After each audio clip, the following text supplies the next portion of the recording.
رمضان کی عظمت اور فضیلت یہ ہے کہ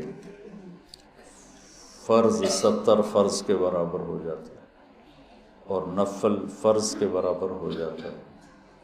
اللہ جہنم کے دروازوں کو بند کر دیتا ہے، جنت کے دروازوں کو کھول دیتا ہے، عرش اس کا پہلے آسمان پہ آ جاتا ہے، شیطان سارے قید ہو جاتے ہیں، ساری کائنات، سمندر کی مچھلیاں اور زمین کی چیونٹیاں روزہ رکھنے والوں کے لیے دعا کرتی ہیں، جنت کو روزانہ روزے والوں کے لیے سجایا جاتا ہے اور اللہ اسے کہتا ہے میرے بندے آ رہے ہیں تجھ میں ہمیشہ رہنے کے لیے۔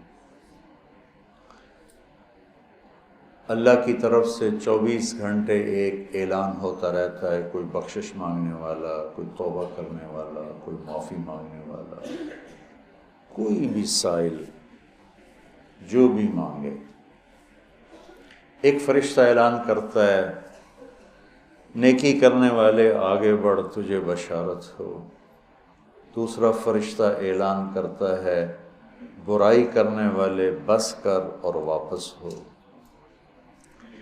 تو میرے نبی کا فرمان ہے کہ اگر لوگوں کو رمضان کی قیمت کا اندازہ ہو جائے تو یہ تمنا کرتے کہ سارا سال ہی رمضان ہو، رمضان میں جو مر جائے اس کی بخشش ہو جاتی، اس کا حساب نہیں ہوتا نا۔ تو کسی نے مجھ سے پوچھا بعد میں ہوتا ہے؟ میں نے کہا اللہ تعالیٰ کوئی ہماری طرح، اللہ تو رحیم و کریم ہے، ایک دفعہ چھوڑ دیا تو چھوڑ دیا، یہ تھوڑا ہونا آ جاؤ بھائی ضمانت کینسل ہو گئی ہے دوبارہ پا دے یہ تو دنیا کے دستور، جب اس نے ایک دفعہ کہا چاؤ۔ تو یہ بہت مبارک مہینہ ہے۔ پہلی تیاری کیا ہے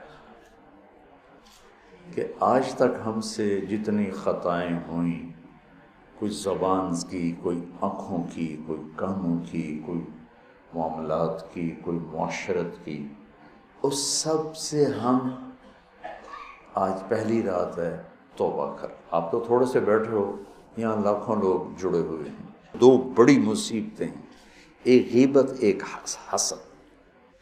تو ہم جتنے لوگ میری بات سن رہے ہیں، ہم اپنے رمضان کی ابتدا کریں توبہ کریں، ٹھیک ہے نا؟ اللہ تعالیٰ کے نبی کہتے ہیں میں دن میں 70 دفعہ توبہ کرتا ہوں، استغفار۔ اب تو معصوم پاک پاکیزہ امت کو سکھانے کے لیے۔ دوسری بات، دنیا کا ہر انسان کسی وقت بھی توبہ کر سکتا ہے کہ نہیں؟ کر سکتا ہے نا؟ کوئی پابندی تو نہیں۔ تو جب ہر انسان کے بارے میں ہر وقت یہ توقع ہے کہ یہ توبہ کر سکتا ہے، تو پھر کسی بھی انسان کو مسلم، کافر، حقیر سمجھنے کا کوئی جواز ہے؟ آج وہ یہ کر رہا ہے وہ رات کو توبہ کر لے، وہ کل توبہ کر لے، وہ موت کے آخری لمحے میں توبہ کر لے، تو میری حقارت تو مجھے گرا دے گی اور وہ جنت کے مزے کر رہا ہو۔ تو رمضان میں داخل ہونے کے لیے دوسری تیاری یہ ہے کہ اپنے دل کو سب کی نفرت سے صاف کر دو۔